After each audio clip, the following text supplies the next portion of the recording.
Croyez-vous avoir besoin d'un sauveur? Personnellement, peut-être. J'ai besoin de croire en quelque chose.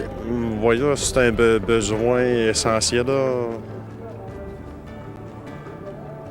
Je pourrais pas répondre là-dessus. C'est embêtant, sais-tu? Vous pensez avoir besoin d'un sauveur? D'un sauveur? Ouais, mon sauveur, c'est moi. Ouais, puis parce que, en fait, si t'as pas de sauveur, t'es mort dans le fond. Je crois qu'on a besoin de se sauver nous-mêmes. Je ne pense pas avoir besoin d'un sauveur en tant que tel. C'est juste le fait de vivre. On se sauve par nous-mêmes. Je crois pas de moi-même, je peux y arriver.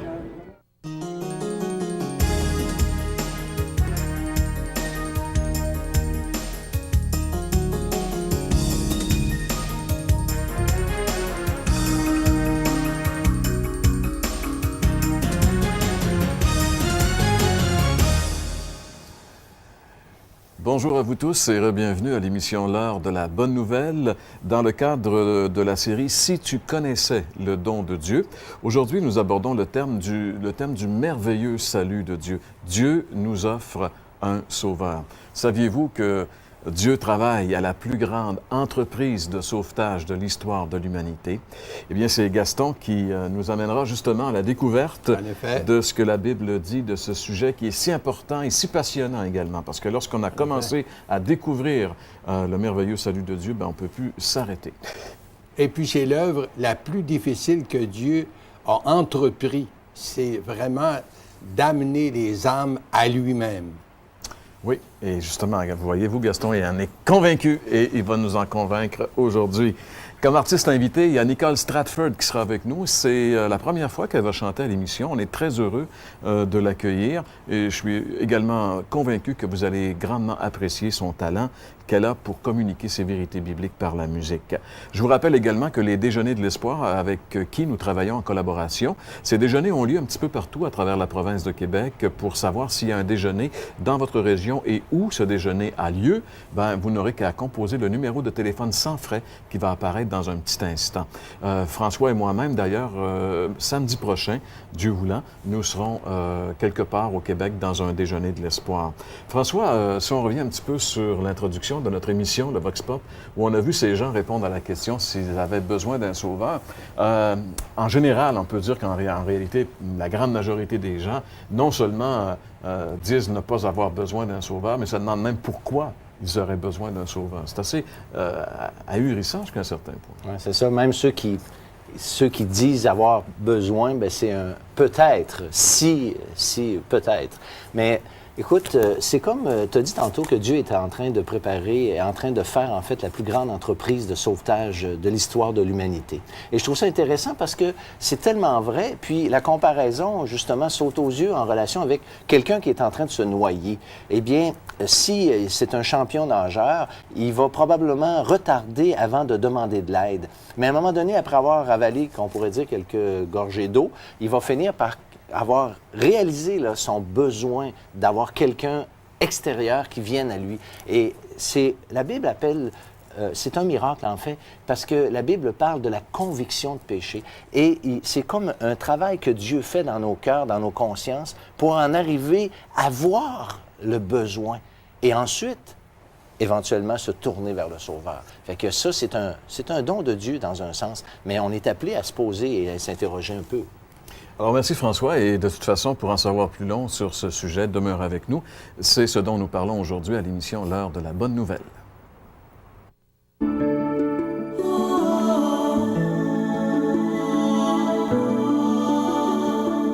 Dieu veut-il que les hommes soient sauvés? Quand la Bible utilise le mot « sauver », elle parle d'un concept qui est plutôt étrange aujourd'hui. Le terme « sauver » utilisé par la Bible vient d'un mot grec qui définit l'idée d'être délivré d'un état de perdition. La Bible affirme que l'humanité entière est à la dérive en ce qui concerne Dieu. L'humanité est en état de perdition, comme, à toute fin pratique, les passagers d'un navire qui serait en train de faire naufrage. Le péché dont tous les humains sont atteints a pour effet de couper toute relation avec Dieu et de provoquer la colère de Dieu. Mais la Bible nous présente aussi Dieu comme étant un Dieu d'amour très patient, qui n'est pas insensible à cette détresse humaine. La Bible affirme même que le plus grand désir de Dieu, c'est de sauver les hommes de cet état tragique. C'est d'ailleurs ce qu'elle affirme dans ce verset qu'on peut lire ensemble, qui nous provient de la première lettre de Paul à Timothée, chapitre 2 et le verset 4, où nous pouvons lire ensemble « Dieu veut que tous les hommes soient sauvés et parviennent à la connaissance de la vérité. » Le désir de Dieu, selon la Bible, ce n'est pas de condamner les hommes pécheurs, mais de les sauver. Et pour ce faire, Dieu a tout fait. Il a envoyé son Fils unique, le Seigneur Jésus-Christ, comme la seule bouée de sauvetage pour l'humanité entière. Mais pour être sauvé, il faut saisir personnellement cette bouée. Il faut mettre toute notre confiance en ce que Jésus a fait une fois pour toutes à la croix il y a 2000 ans. L'avez-vous fait? Avez-vous saisi la seule bouée de sauvetage que Dieu vous donne pour votre salut éternel? Oui, mes amis, Dieu veut que tous les hommes soient sauvés. Vous aimeriez approfondir les réflexions proposées dans cette émission? L'Heure de la Bonne Nouvelle vous offre gratuitement un exemplaire du Nouveau Testament, ainsi que le livre « Il l'a fait aussi pour vous » de Max Lucado. En plus, un calendrier de réflexion quotidienne. Pour recevoir le tout, écrivez-nous et faites-nous part de vos commentaires. L'Heure de la Bonne Nouvelle, casier postal 1054 Sherbrooke, J1H 5L3. Ou par courriel hbn@abacom.com. Pour poursuivre votre réflexion, nous vous invitons à un déjeuner de l'espoir organisé à travers la province. Téléphonez au 1-866-335-3863, 1-866-DÉJEUNE pour connaître les détails concernant l'endroit, la date et l'heure pour votre région. Notez, ces déjeuners ont lieu dans des endroits publics et vous sont offerts gratuitement. Jean-Pierre nous a rappelé le désir de Dieu. Dieu veut que tous les hommes soient sauvés. Et le titre de mon message aujourd'hui, c'est « Dieu nous a fait don d'un sauveur ». Et ça va justement avec le thème que nous voulons développer à travers cette série. Lorsque Jésus avait dit à cette Samaritaine, « Si tu connaissais le don de Dieu, et celui qui te dit, donne-moi à boire. Et celui qui te dit. » Et justement, l'accent est ici placé sur sa personne, sur le Sauveur. Est-ce que vraiment nous connaissons Jésus intimement comme Sauveur? Et c'est là la chose qui est importante. L'Évangile de nous rappeler que la vie éternelle, c'est de connaître Jésus et celui qui l'a envoyé. Alors aujourd'hui, je veux vous parler de ce grand don que Dieu a fait aux hommes. Grand parce qu'il nous est fait par Dieu lui-même, le grand Dieu de l'univers. Et j'aimerais citer ce beau verset de la parole. Vous pouvez le lire avec moi, Jean 3,16. « Car Dieu a tant aimé le monde qu'il a donné son Fils unique afin que quiconque croit en lui ne périsse point, mais qu'il ait la vie éternelle. » Pourquoi Dieu était-il prêt à donner un si grand don pour sauver l'homme pécheur et perdu? Bien sûr que Dieu aurait pu bannir l'homme, ce premier couple sur la terre, et puis recréer un homme parfait. Mais Dieu aimait l'homme. Puis si on recule un peu dans le temps, au moment de la création, la Bible nous dit que Dieu créa l'homme d'abord à son image. Nous pourrions dire que l'homme est vraiment le chef-d'œuvre de Dieu dans la création. Le créant à son image, Dieu lui donna les facultés ou la faculté capable de jouir d'une communion intime avec son Créateur, dans une entière dépendance avec Dieu. De plus, la Bible nous dit que Dieu planta un jardin pour pourvoir à ses besoins. L'homme ne fut pas créé comme un robot mécanique. L'homme avait la pleine liberté d'aimer. Créé à l'image de Dieu, il pouvait aimer, il pouvait agir, il pouvait travailler, il pouvait jouir de la vie, puis en plus, Dieu lui avait donné le pouvoir de dominer sur la terre. Tout ça, bien sûr, dans une pleine dépendance de Dieu. Dieu prenait plaisir de jouir de cette communion avec l'homme. Dieu se rencontrait dans ce jardin avec l'homme pour jouir de cette communion. L'homme était vraiment l'ami de Dieu. L'arbre de la connaissance du bien et du mal, on en parle très souvent, que Dieu avait planté au milieu du jardin, rappelait à l'homme sa dépendance, sa raison d'être vis-à-vis de son Créateur. Puis vient la chute. Et j'aimerais ici expliquer, juste dans un petit moment, ce qu'est la chute. La chute, c'est lorsque l'homme a péché, a désobéi à Dieu. Et le péché a séparé l'homme avec son Créateur. Dieu étant saint, Dieu ne pouvait tolérer le péché. Et cette communion avec l'homme a été brisée. Puis enfin, Satan est entré ici en jeu. Et Satan de dire à Ève, Dieu a-t-il vraiment dit? Il commence par semer le doute dans son cœur. Ensuite, il lui dit, Dieu sait que le jour où vous en mangerez, vos yeux s'ouvriront, vous serez comme des dieux, mais quel mensonge! Satan, c'est le père du mensonge. Il n'y a pas un mot de vérité en lui, puis il est meurtrier. Mais le désir d'être comme des dieux dans la pensée d'Ève et d'Adam, d'être dépendants d'eux-mêmes, d'agir selon leur propre volonté, indépendamment de Dieu, et vivre dans l'indépendance. N'est-ce pas ce qui caractérise le monde aujourd'hui?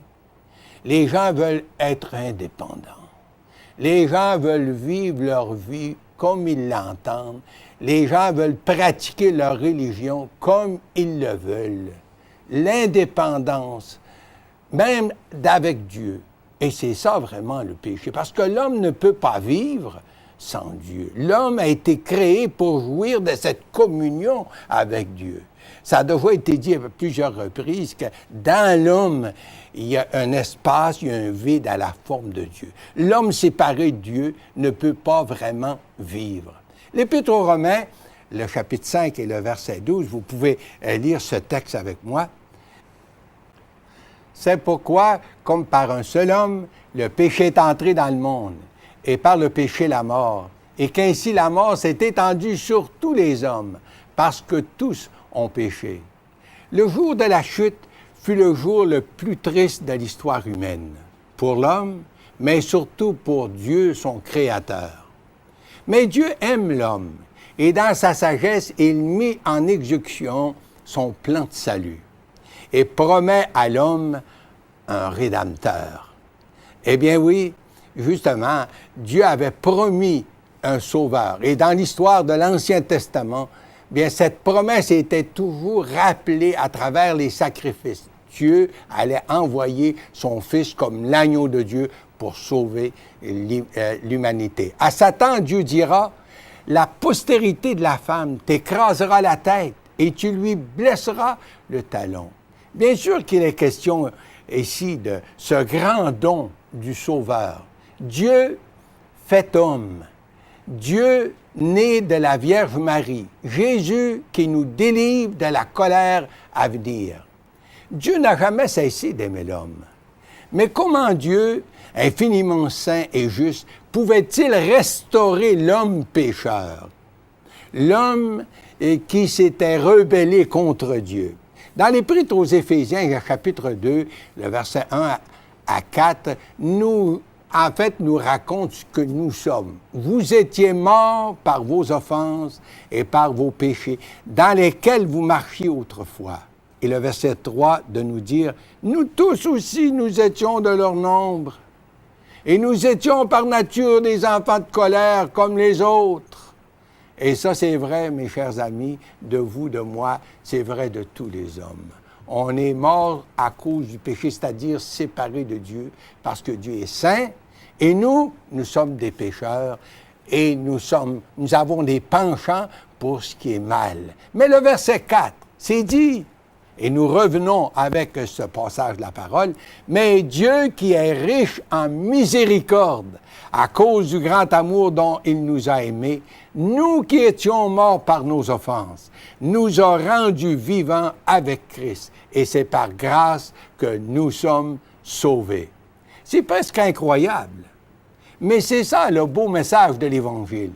Voyez-vous, personne d'autre que le Saint-Fils de Dieu pouvait répondre et satisfaire la justice de Dieu adéquatement pour le péché de l'humanité, depuis le péché d'Adam jusqu'à présentement, jusqu'à nous.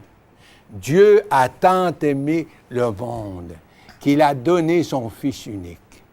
L'amour de Dieu, ça dépasse notre compréhension. L'amour véritable donne. Dieu a tant aimé le monde qu'il nous a donné un sauveur dans la personne de son Fils. Dieu nous a donné ce qui lui était le plus cher, son Fils, son unique. Dieu nous a donné Jésus pour être sacrifié à notre place sur la croix du Calvaire. Tel est son amour envers nous. En ce que lorsque nous étions encore des pécheurs, Christ est mort pour nous. Eh bien oui, Jésus-Christ a fait expiation pour les péchés du monde tout entier. Pour moi, mais aussi pour vous qui m'écoutez présentement. Dans l'épître de Pierre, c'est Pierre qui dira, inspiré de Dieu, chapitre 2, le verset 24, lui, en parlant de Jésus, qui a porté lui-même nos péchés en son corps sur le bois, afin que, mort au péché, nous vivions pour la justice. Lui, par les meurtrissures duquel vous avez été guéris. Il nous arrive des fois de chanter ce beau chant. Quel sauveur merveilleux je possède. Il s'est sacrifié pour moi. Et sa vie innocente il cède pour mourir sur l'infâme bois. L'apôtre Paul, en écrivant aux Corinthiens, nous dira « Grâce soit rendue à Dieu pour son don ineffable ou encore son don indescriptible. » Cela ne signifie pas que tout le monde sera sauvé pour autant. S'il est vrai que le Fils de Dieu, Jésus, a pleinement répondu à la justice de Dieu pour tout le monde, Jean 3,16, remarquons encore ce beau verset, nous dira « Car Dieu a tant aimé le monde qu'il a donné son Fils unique, mais afin que quiconque croit en lui ne périsse point, mais qu'il ait la vie éternelle. » Il y a une condition dans ce verset.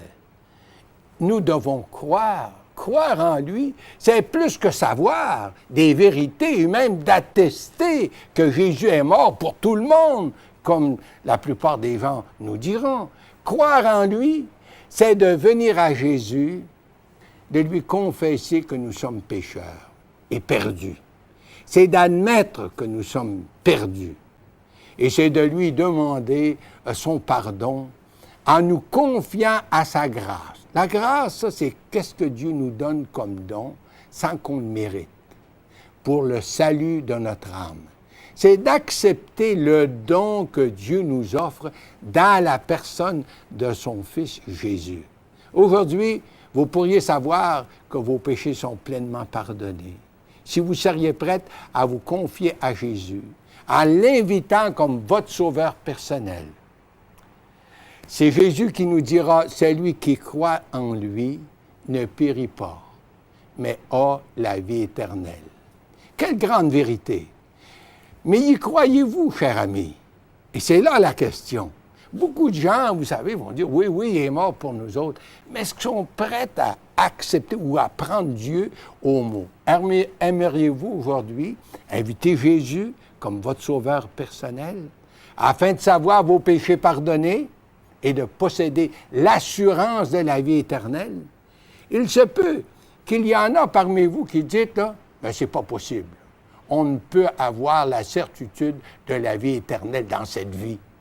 Mais c'est Jésus lui-même qui nous dira, dans l'Évangile de Jean, chapitre 8, verset 24, vous pouvez le lire avec moi, « Car si vous ne croyez pas qui je suis, vous mourrez dans vos péchés. » En d'autres mots, si on n'accepte pas ce don que Dieu nous offre dans la personne de son Fils comme sauveur, nous sommes condamnés à rester dans nos péchés et demeurer sous la colère de Dieu. C'est une autre parole de Jésus, puis vous pouvez le lire avec moi, Jean 3, verset 36. Et ça dit ceci, « Celui qui croit au Fils a la vie éternelle. C'est présent. Celui qui ne croit pas au Fils ne verra point la vie, mais la colère de Dieu demeure sur lui.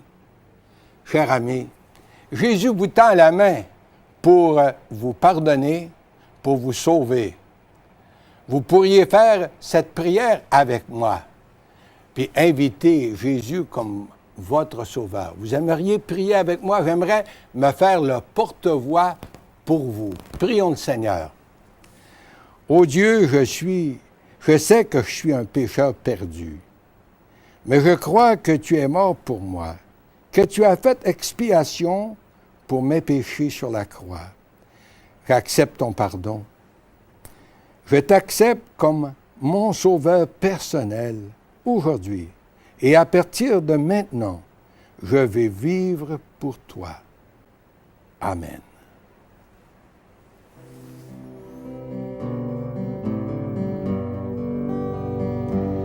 Laisse Jésus séduire ton cœur, c'est lui la source du véritable bonheur. Laisse Jésus te consoler, laisse-toi aimer, tu sais il est venu pour toi. Marie-Madeleine, il sait ta vie et tes péchés, approche-toi, il t'accueillera, comme il pardonne, oublie tous ceux qui t'ont blessé, c'est lui l'amour, le seul vrai.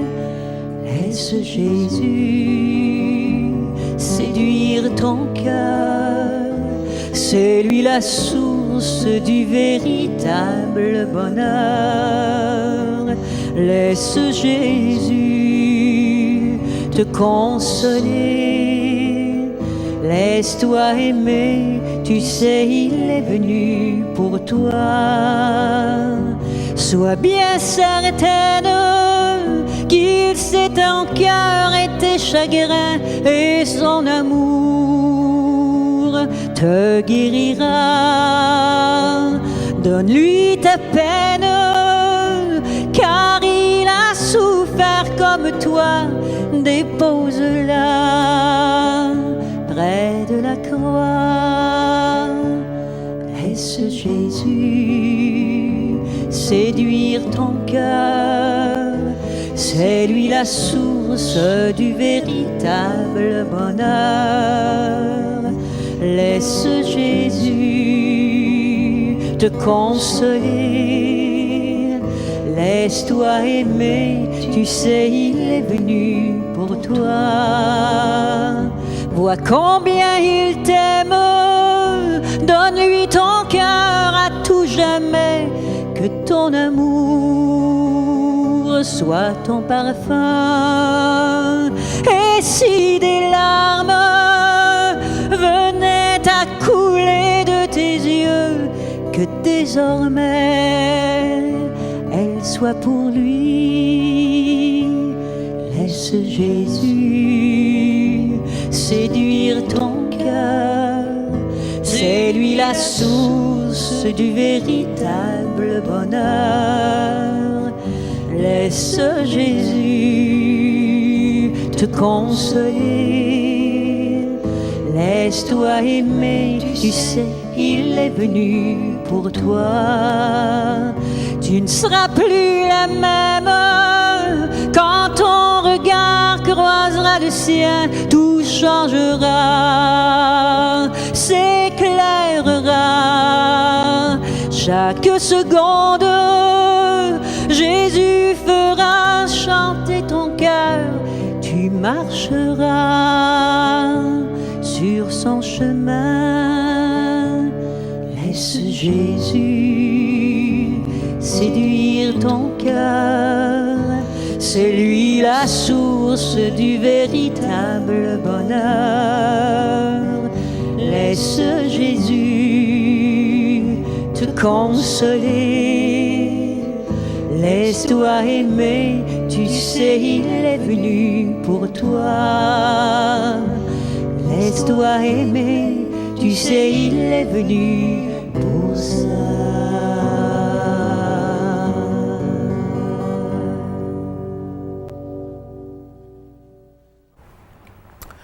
Merci beaucoup, Madame Tadford. C'était vraiment un très, très beau chant. Je pense qu'on l'a tous apprécié. Vous l'avez certainement apprécié, non seulement par la qualité de l'interprétation, mais surtout par la qualité du texte, des paroles si touchantes de ce merveilleux chant qui nous rappelle justement combien Dieu nous aime, combien il n'a pas hésité à venir, à prendre, comme on l'a entendu également, à prendre la forme d'un homme, à quitter le ciel pour venir à la recherche de la brebis perdue. Laissez-vous trouver par le Sauveur. Il est venu, vous savez, le Sauveur, Jésus est le Sauveur, il est venu pour sauver. Et ce qu'il fait, il le fait très bien. Il n'y a pas personne comme lui. C'est le seul Sauveur. Et quand il sauve d'une manière parfaite et pour l'éternité. François, nous aurons le plaisir, en tout cas, toi et moi, en fin de semaine, d'être dans des déjeuners de l'espoir, c'est-à-dire d'aller rencontrer les gens et tu peux nous parler un petit peu où tu vas être? Bien, moi, en ce qui me concerne, je serai à la salle de réception de la Casa Grecque à Grand-Mère, à l'adresse suivante, 6183 Boulevard Royal, Grand-Mère. En tout cas, je pense que c'est la ville de Grand-Mère, ou en tout cas les environs. Et puis, je donnerai donc mon témoignage. On souhaite la bienvenue vraiment à tout le monde, parce que les déjeuners de l'espoir, c'est des gens qui racontent simplement comment Dieu a travaillé dans leur vie. Et puis, moi, je vais être là pour raconter mon expérience, mon histoire. Bien, quant à moi, j'aurai le plaisir d'être à Trois-Rivières-Ouest. C'est tout près d'ici. Nous enregistrons nos émissions à Trois-Rivières-Ouest. C'est au restaurant Le Sieur de la Violette. Je pense qu'en général, les gens savent assez bien où est situé sur l'avenue Royale, sur la rue Royale. C'est tout près du pont La Violette, le Sieur La Violette. Et c'est samedi le 25 janvier, donc samedi prochain, le 25 janvier. Les déjeuners de l'espoir, en tout cas en ce qui concerne notre Trois-Rivières-Ouest, je pense que c'est la même chose à Shawinigan. C'est à 9 h le matin. On vous invite à venir nous rencontrer. Si vous aimeriez peut-être jaser un petit peu avec nous, ça vous tente de discuter un petit peu, nous parler, de nous donner votre appréciation peut-être de l'heure de la bonne nouvelle ou quoi que ce soit, si ce ministère a eu un impact dans votre vie. Ou même encore, vous avez des questions ou vous aimeriez voir c'est quoi un déjeuner de l'espoir. On vous invite soit pour les gens de la région de Shawinigan à aller voir François ou encore pour les gens de la région de Trois-Rivières, autant de la rive nord, de la rive sud autour, de venir me rencontrer samedi matin à 9 h au Sieur de la Violette. Eh bien, mes chers amis, c'était encore une fois le plaisir pour nous de vous rencontrer à l'émission L'heure de la bonne nouvelle. C'est déjà presque terminé. Il nous reste le temps de vous souhaiter de passer une excellente semaine et on vous donne rendez-vous la semaine prochaine pour une autre émission de L'heure de la bonne nouvelle. Donc, bonne semaine et à la semaine prochaine. Pour poursuivre votre réflexion, nous vous invitons à un déjeuner de l'espoir organisé à travers la province. Téléphonez au 1-866-335-3863, 1-866-DÉJEUNE pour connaître les détails concernant l'endroit, la date et l'heure pour votre région. Notez, ces déjeuners ont lieu dans des endroits publics et vous sont offerts gratuitement. Vous aimeriez approfondir les réflexions proposées dans cette émission? L'heure de la bonne nouvelle vous offre gratuitement un exemplaire du Nouveau Testament, ainsi que le livre « Il l'a fait aussi pour vous » de Max Lucado. En plus, un calendrier de réflexion quotidienne. Pour recevoir le tout, écrivez-nous et faites-nous part de vos commentaires. L'heure de la bonne nouvelle, casier postal 1054 Sherbrooke, J1H 5L3. Ou par courriel hbn@abacom.com.